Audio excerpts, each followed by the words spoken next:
Live from WFSB, Connecticut's #1 local news. This is Channel 3 Eyewitness News this morning. Coming up, celebrating 100 years of the National Park Service right here in Connecticut. A special way to see Weir Farm by heading to the state capitol. That's coming up next. Showcasing the restoration at Weir Farm, Connecticut's National Historic Site. A new exhibit is on display at the Capitol. Here to tell us all about it is the artist, Cio. Good morning, Cio. Good morning, Kim. How are you? I'm doing well. Happy to have you here with us this morning.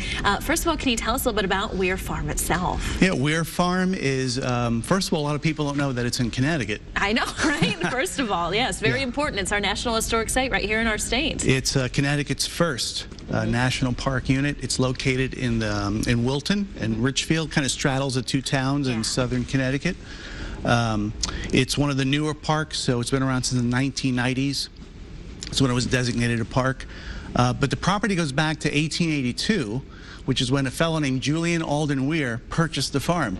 Now, a lot of people don't know about Weir either, but in his day, he was like a rock star painter, all right, with a very interesting story because he began as a very conservative painter, did lots of human figures and still lifes, you know, very realistic types of paintings. But then he went to see French Impressionism.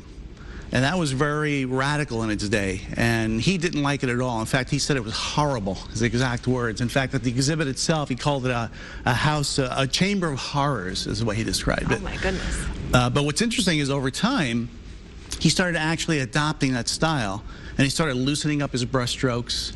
And now he's known as the father of American Impressionist painting. Amazing, that transformation. So that's what that park, people can visit the park. They can see the place where he lived and painted.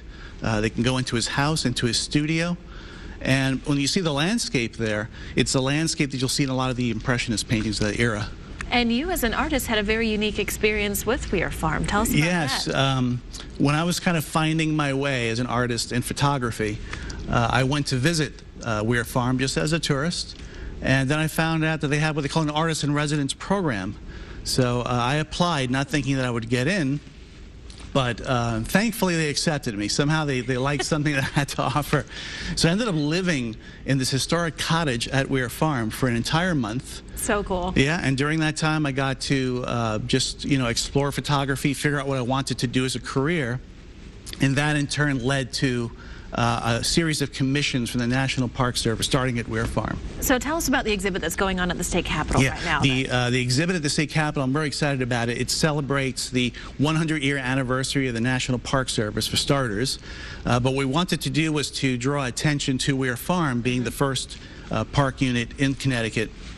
So what it does is it shows, it basically presents before and after photographs of Weir Farm. For 123 years, the farm was occupied by 3 generations of artists. But then when the National Park Service got the property, they had to engage in renovations. So for the first time in 120 years, they emptied out the place. Wow.